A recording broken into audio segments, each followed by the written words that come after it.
what's up, witches? It's Luna here with another chart reading for this upcoming Mercury retro cycle. I've got it set for January 14th because this is when we enter the shadow.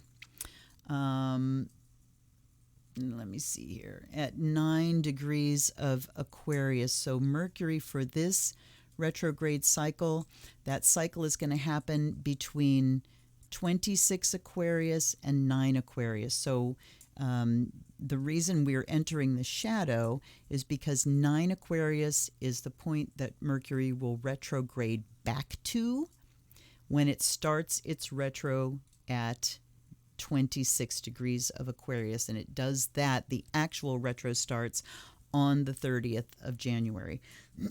Pardon me. So looking at this to start with, and if you've watched my reading of the new moon chart, which is the day before, the 13th, and it'll show up on the 12th if you're on the West Coast. But this whole period is just a period of volatility. There's no two ways about it. So we come off of this intense Capricorn new moon, and we go directly into the shadow of a Mercury retro with the moon squaring Uranus, Jupiter squaring Uranus. Look at this conjunction here. We've got Saturn conjuncting Jupiter in Aquarius, which talks about ambition, responsibility, along with happening in government, wanting freedom and justice and all these kind of things, with responsibility going along with that. Sometimes it can be like, this expansion principle and the contraction principle conjuncting, ruled by the awakener. So we could be seeing some pretty fiery speeches going on in Congress.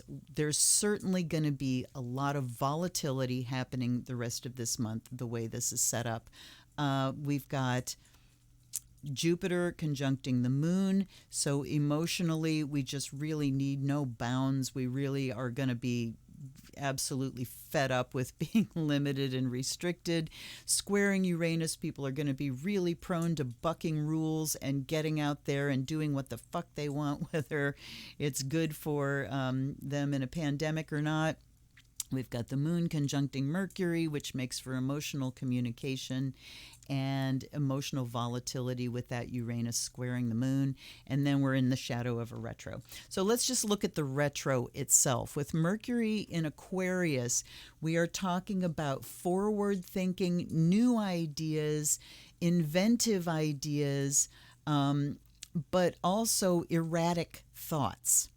That it can be hard to track on things with Uranus ruling Mercury and squaring as well.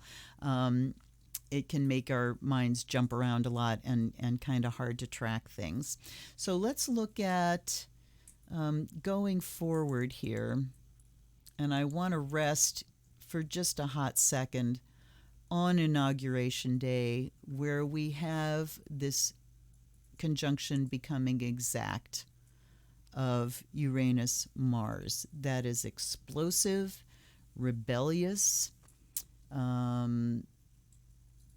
volatile. I'm using that word a lot because that's the word for it. And we've got Jupiter squaring, which expands things.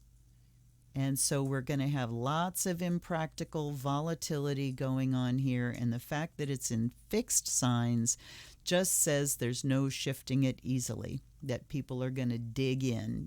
The tendency is to dig in. And so, if you think about it and think about where you have a little just explosive event and then things calm down and it goes away.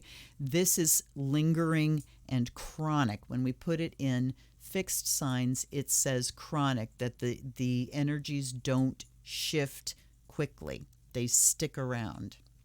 So stay home on Inauguration Day. Duck and cover. Keep yourself to yourself. Look at Mercury here trining the North Node.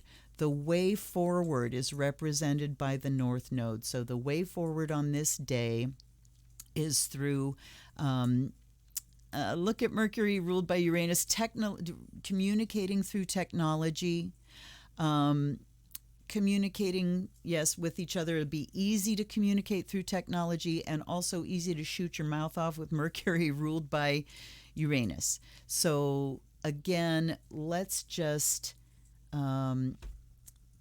go by the rules of don't engage, don't inflame, stick with your tribe, keep yourself safe, let the assholes go out there and be assholes. I have to say I was quite proud on the 6th when the insurrection was going on, that the people who are sane did not go down there to do any kind of counter protest. People are being very, very smart and knowing, they're not being delusional about what is possible with this outgoing president and his crazy ass followers.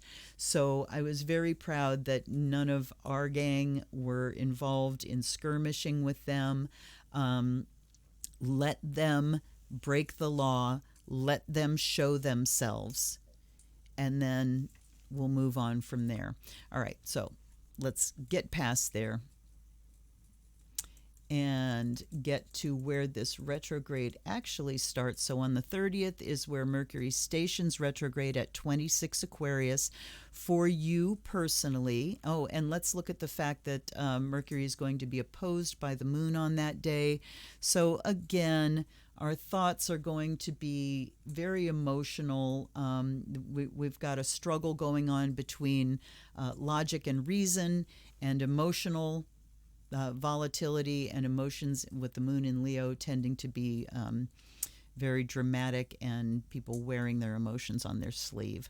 So the point I want to make here is you need to know what this is going to be for you personally. So where Aquarius sits in your chart, from 26 to 9 Aquarius is the area where Mercury is going to be retrograding.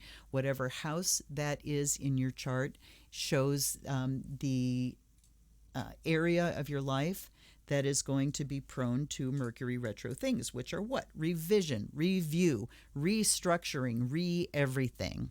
Okay? Most people's charts, we have house cusps that fall in the middle of signs, so it's possible that the retrograde covers 2 houses in your chart, and you just need to be aware of your natal chart to know that. Let's see here. So really, with this retrograde in Aquarius, with Mercury retro anyway, it's about reviewing things. With it in Aquarius, we're really reviewing with an eye to updating and being really brutal with what we're getting rid of and what doesn't work, and new ideas, new thoughts, new way of being, new ways of using technology. What you might end up reviewing is how you communicate through technology, and looking at what platforms you're using, how that can be revised, just really looking at what about your use of technology can be updated and revised. Certainly a great time to review your safety online and make sure things are wrapped up tight. That change your passwords for your important stuff. Just make sure things are secure. Okay, we have Pluto-Venus conjunction here too in Capricorn.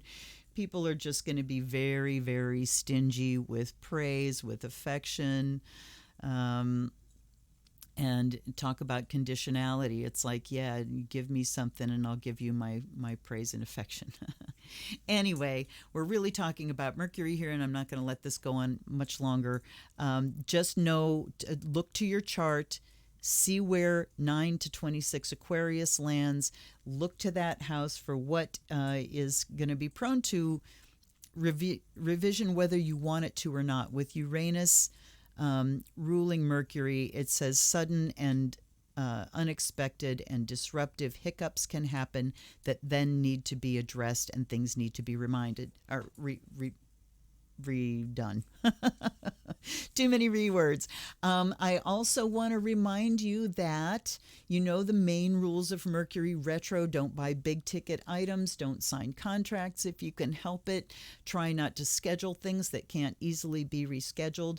And overarching all of these rules, if you can't help but do one of those things, contact your guides, bring them in, ask for help, ask for their protection, ask them to filter out the things that are not useful for you at the time, and then do your best. Move forward in trust and faith and do your best. Okay, I hope that's helpful for you.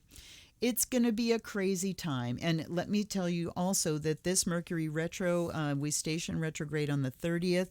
We station direct on February 19th, so nearly the entire month of February. And we do not clear the shadow until March 12th. So the entire month of February, big revisions, big new plans, big new ideas that then we can start implementing after, let's say, February 23rd, when Mercury is back in forward motion again. All right. Hope that was helpful. Keep yourself safe. Wear your mask. Wash your hands. Don't engage with idiots. And we'll get through this, you guys. I promise you. All right. Zen Witch, blessed be.